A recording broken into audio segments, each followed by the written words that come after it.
कल से शुरू होने वाले हैं नवरात्र यानी कि रविवार 30 तारीख से। तो पहला नवरात्र जो है वो रविवार को पड़ रहा है 30 तारीख का। कहते हैं बहुत ही शुभ दिन है। और वैसे तो नवरात्र के देखिए सभी दिन शुभ होते हैं क्योंकि माता रानी का आगमन होता है नवरात्र में घरों में। तो इस तरह से ही देखिए मैं भी व्रत रखती हूँ नवरात्र का। पूरे तो नहीं रखती लेकिन हाँ पहला और लास्ट वाला रखती हूँ कुछ हेल्थ इश्यूज की वजह से।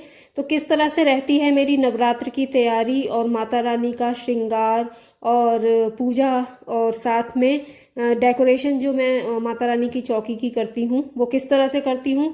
और कई सारी ऐसी रेसिपीज़ जो कि हम व्रत में खा सकते हैं घर में ही बनाकर, बाहर जाने की ज़रूरत नहीं है, बाहर से लाने की ज़रूरत नहीं है।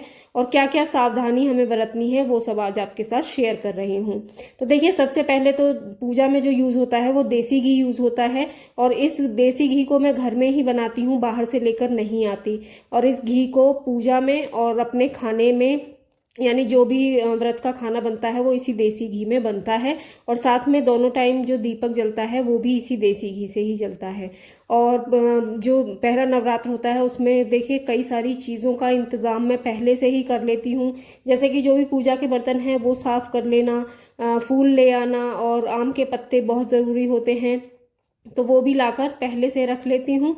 और मिट्टी का पात्र होता है जिसमें जौ बोए जाते हैं वो भी, उसे भी धो के और अच्छे से उससे रोल वो आता है एक गेरू आता है उससे पुताई कर देती हूँ। तो इस तरह से होती है मेरी नवरात्र की तैयारी शुरू। फल और जो भी पूजा में सामान चाहिए होता है वो एक दिन पहले ही लेकर आ जाती हूँ, एक दिन पहले नहीं तो 2-3 दिन पहले लेकर आ जाती हूँ। और साथ में डेकोरेशन करती हूँ मंदिर की जिसमें यूज़ करती हूँ देखिए घर में ही जो मेरे पास सामान अवेलेबल होता है उसी को मैं अधिकतर यूज़ करती हूँ। ज़्यादा सामान मैं डेकोरेशन के लिए नहीं खरीद के लाती। कई DIY बनाती हूँ जिन्हें मैं मंदिर की डेकोरेशन करने में यूज़ करती हूँ।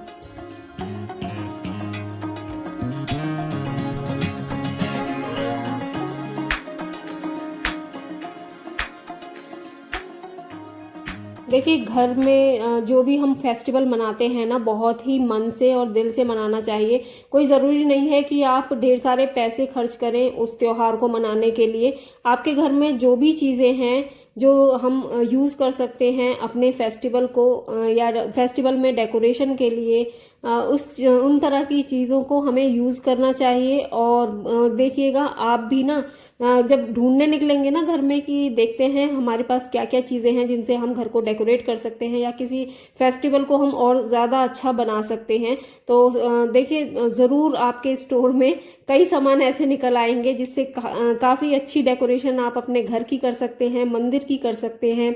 और अपना जो फेस्टिवल है उसकी शोभा, उसका आनंद और ज़्यादा बढ़ा सकते हैं। तो ये तो मैं लास्ट ईयर वाली जो मैंने माता की चौकी सजाई थी ये उसकी वीडियो है। तो देखिए काफ़ी अच्छे से मैंने ये जो मेरा सामान है सारा ये सब मेरे पास अवेलेबल था, उसी से मैंने सजाया है, कुछ भी खरीदा नहीं है। और करूँ बात माता रानी के वस्त्र की तो वो मैंने खुद अपने हाथों से बनाए हैं, आगे आपके साथ शेयर करूँगी। तो देखिए माता रानी को इस तरह से विराजमान करके पहले दिन की मेरी पूजा होती है और डेकोरेशन की तैयारी मेरी 1 या 2 दिन पहले शुरू हो जाती है। एक दिन तो सारा सामान मैं इकट्ठा कर लेती हूँ जो जिससे मुझे डेकोरेशन करनी है और उसके बाद फिर नेक्स्ट डे तैयारी में लग जाती हूँ माता रानी की चौकी को सजाने की।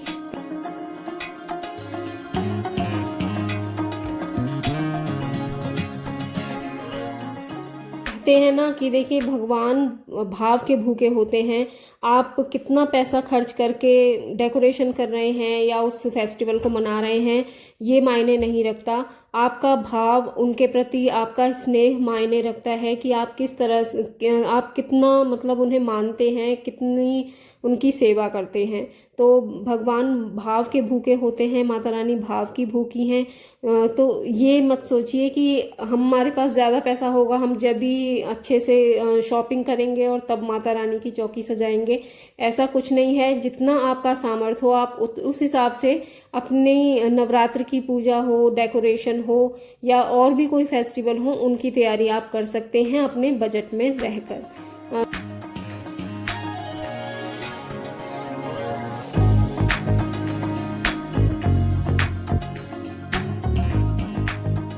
ये तो हो गई पूजा और डेकोरेशन की बात। चलिए अब कर लेते हैं कुछ खाने की बात। तो ये हैं देखिए कामनी के लड्डू भी बोलते हैं और इसे रामदाने के लड्डू भी बोलते हैं। चलिए इसे बनाने की रेसिपी देख लेते हैं। इसके लिए देखिए 1 किलो रामदाना लिया है, 1 किलो गुड़ लिया है।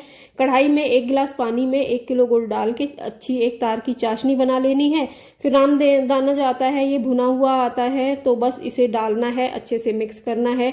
और इसके जो लड्डू बनते हैं वो गरम ही गरम बनाने पड़ते हैं, तो हाथ में ठंडा पानी लगाइए और गोल गोल लड्डू फटाफट बनाकर तैयार कीजिए और व्रत में इसे खूब खाइए। 9 दिन तक खूब चलेंगे, बल्कि महीना भर भी अगर आप बना के रख लेना तो ये महीने भर भी चलते हैं।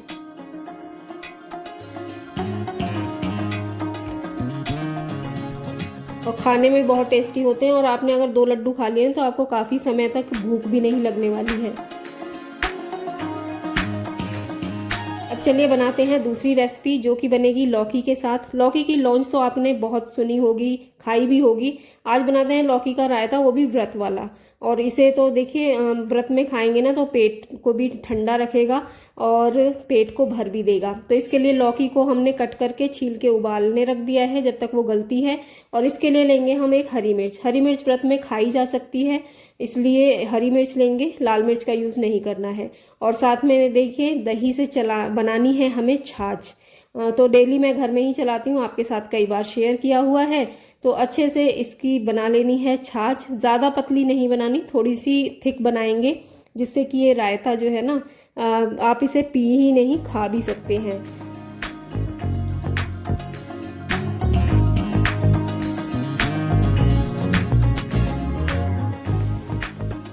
अब इतना काम जब तक हमारा हुआ तो देखिए लौकी भी उबलकर तैयार हो गई है। इसका पानी बिल्कुल निकाल देना है।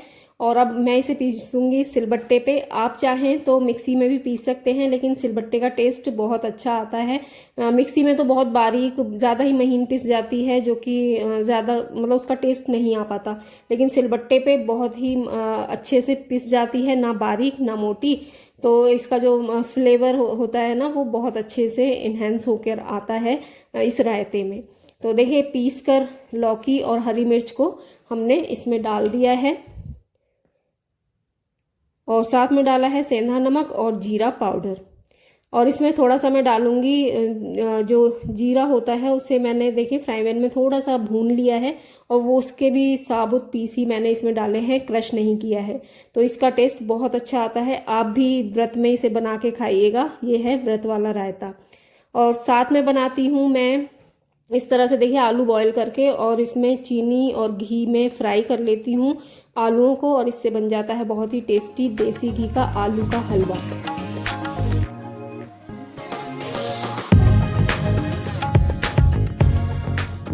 और एक और टिप बताती हूँ केले खरीदने की, क्योंकि अब व्रतों में फल तो बहुत चलेंगे, आपके साथ पहले भी शेयर किया है, एक बार और चलते चलते बता देती हूँ।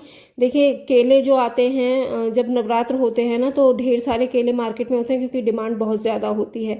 तो ऐसे में कच्चे केले मार्केट में आ रहे होते हैं। तो हम पके हुए केले कहाँ से लें, इसके लिए पहले से ही केले लेके खरीदे, मतलब जब आपको खाने हैं ना उससे 2 दिन पहले आप केले लेके रख लीजिए। तो इस तरह की चित्ती पड़ने लगती है, देखिए इस तरह के दाग पड़ने लगते हैं, स्पॉट। तो ये जो केले होते हैं ना बिल्कुल मीठे हो जाते हैं। जब इस कंडीशन में आप खाएंगे ना तो बहुत मीठे केले होते हैं। तो इस तरह से आप पहले से केले खरीद कर रखें, जिससे कि पके केले आप खा सकें।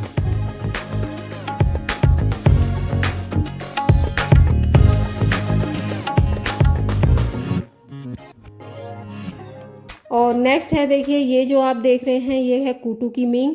मैं कूटू का आटा यूज़ नहीं करती हूँ। कूटू की मींग आराम से आपको किसी भी दुकान पर मिल जाएगी, जनरल स्टोर पर। चाहे तो आप ऑनलाइन भी मंगा सकते हैं। और इसे पीस कर देखिए इस तरह का आटा तैयार हो जाता है। बहुत ही बढ़िया आटा बन जाता है, एकदम महीन पिस जाता है ये। और फिर हम इसकी क्या रेसिपी बनाते हैं, चलिए देखते हैं। कूटू के आटे से हम कई तरह की रेसिपी बना सकते हैं। जैसे आज तो मैं बना रही हूँ पकौड़ी। मैं अधिकतर पकौड़ी ही बनाती हूँ। इस तरह की जो पकौड़ियाँ बनती हैं ना, बहुत ही टेस्टी बनती हैं। देसी घी में आपने भी बहुत बार खाई होंगी। तो इस तरह के देखिए आलूओं को छील के बहुत ही पतले स्लाइस इसमें काटे जाते हैं। थोड़ा टाइम लगता है और इन्हें बनाने में भी थोड़ा टाइम लगता है, क्योंकि जब ये तेल में सिकती हैं ना तो उन्हें सिकने में टाइम लगता है। बेसन की पकौड़ियों की तरह फटाफट नहीं बनती हैं। तो इस तरह से देखिए आलूओं को छील के कट कर लिया है और इसमें डालेंगे हम हरी मिर्च। हरी मिर्च का व्रत में यूज़ कर सकते हैं, तो मैं भी खूब करती हूँ, क्योंकि थोड़ा तो तीखा चाहिए ही। अगर नमक खा रहे हैं तो थोड़ा तीखा भी चल जाता है, वो भी हरी मिर्च के साथ। तो इसमें डाल दिया है देखिए हरी मिर्च के बाद डाला है कूटू का आटा और सेंधा नमक, और थोड़ा थोड़ा पानी करते हुए हमें इन आलूओं को मिक्स करना है। एक साथ हमें पानी नहीं डालना है, क्योंकि आप ना जब एक बार की पकौड़ी हमारी तल जाएंगी ना, उसके बाद आप देखेंगे इस मिक्सचर में जो है ये मिक्सचर जो होता है वो पानी छोड़ने लगता है। तो इसलिए थोड़ा थोड़ा पानी डालें और पहली जो पकौड़ियाँ हैं थोड़ी टाइट आटे की ही बनाएं, क्योंकि नेक्स्ट जो आप डालेंगे ना वो पतली ही होंगी। जो उसका सारा जो मिक्सचर है वो पतला हो चुका होगा पकौड़ी के अकॉर्डिंग। तो बहुत सावधानी से बनाइएगा और इस तरह से लगाइएगा माता रानी का भोग नवरात्र में।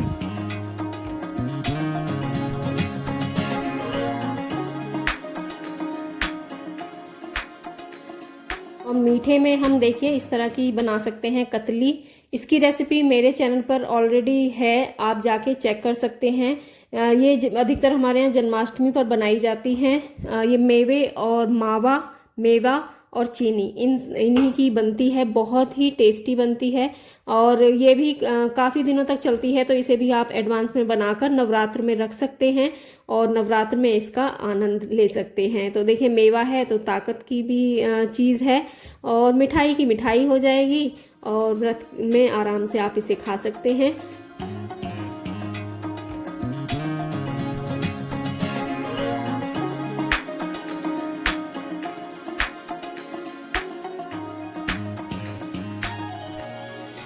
अब भाई ये तो हो गई हमारे खाने की बात, जो व्रत रखते हैं लोग उनके खाने की। और अब घर वालों के लिए बनाते हैं, क्योंकि बिना प्याज टमाटर का खाना भी तो ज़रूरी है। तो देखिए इसके लिए मैंने टमाटर को कट कर लिया है, आलू और चने जो हैं उन्हें बॉईल कर लिया है, टमाटर पीस लिए हैं। और अब तैयार करेंगे तड़का, जिसके लिए लिया है तेज पत्ता और एक बड़ी इलायची, लौंग, काली मिर्च। इन सबको तेल में अच्छे से भून लेना है और जीरा हींग डालकर मसाले डालने हैं। गरम मसाला, धनिया पाउडर, हल्दी पाउडर, लाल मिर्च और थोड़ा सा पानी डाल के मसाले को अच्छे से भून लेना है। और इसके बाद डालेंगे हम इसमें जो प्यूरी हमने टमाटर की तैयार की है पीस कर वो, और फिर अच्छे से भूनेंगे। जब मसाला भुन जाएगा इसमें डालेंगे हम आलू और जो चने उबाले हैं उन्हें इन्हें अच्छे से करेंगे मसाले के साथ मिक्स। डालेंगे पानी और नमक और उबाल आने तक इसे पकाना है। तो टेस्टी सब्जी बिना लहसुन प्याज की देखिए बनकर तैयार हो जाएगी घर वालों के लिए।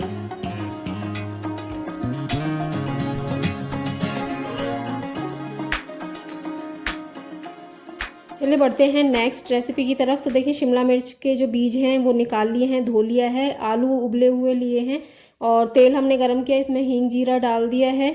और अब डालेंगे हम उबले हुए आलू मैश करके, और इसके बाद डालेंगे देखिए लाल मिर्च, धनिया पाउडर 2 चम्मच, और लाल मिर्च है जो हमने 1 चम्मच डाली है। और फिर डालेंगे इसमें गरम मसाला 1 चम्मच, और 1 चम्मच ही डालेंगे हम इसमें हल्दी पाउडर। और ऊपर से डाल दिया नमक स्वाद अनुसार। और बस अब इसे अच्छे से मिक्स करना है। तो हमारा ये जो भरावन है, मतलब पिट्ठी है, वो तैयार हो चुकी है। एक देखिए ये छोटा कुकर मैंने लिया है, इसमें तेल को गरम कर लिया है। अब जो हमने शिमला मिर्च के बीज निकाल के उन्हें खाली किया था, उसमें हमें भरनी है अपनी स्टफिंग जो आलू की हमने तैयार की है। और जो तेल गरम हो गया उसमें रख दिए हैं हमने शिमला मिर्च को, और कुकर का ढक्कन लेना है, जिसमें कि हमने देखिए जो इसकी विसल है वो निकाल दी है, सीटी जो है वो निकाल दी है, ताकि इसकी जो भाप है वो बाहर निकलती रहे। पानी हमने इसमें 1 बूंद भी नहीं डाला है, और सिम आंच पर हमें इसे पकाना है। 5 मिनट बाद फिर से हम इसे देखिए उलट पलट करेंगे, और हमारी शिमला मिर्च की बहुत बढ़िया टेस्टी सी बिना लहसुन प्याज की सब्जी तैयार हो जाएगी।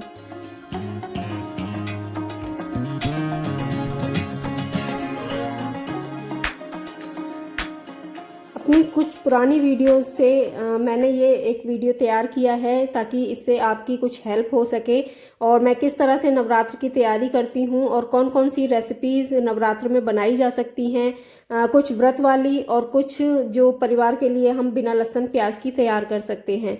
तो दोस्तों यही था मेरा आज का वीडियो। आई होप आपको पसंद आया होगा। पसंद आए तो प्लीज़ लाइक शेयर कमेंट ज़रूर कीजिएगा। मिलती हूँ आपसे नेक्स्ट वीडियो में, तब तक के लिए okay friends, thank you and bye bye. और हाँ, कल से शुरू हो रही हैं नवरात्र, तो आप सभी को नवरात्रि की बहुत सारी शुभकामनाएं, ढेर सारी शुभकामनाएं। माता रानी की कृपा आप पर और हम पर सब पर बरसती रहे। मिलती हूँ आपसे नेक्स्ट वीडियो में इसी आशा के साथ।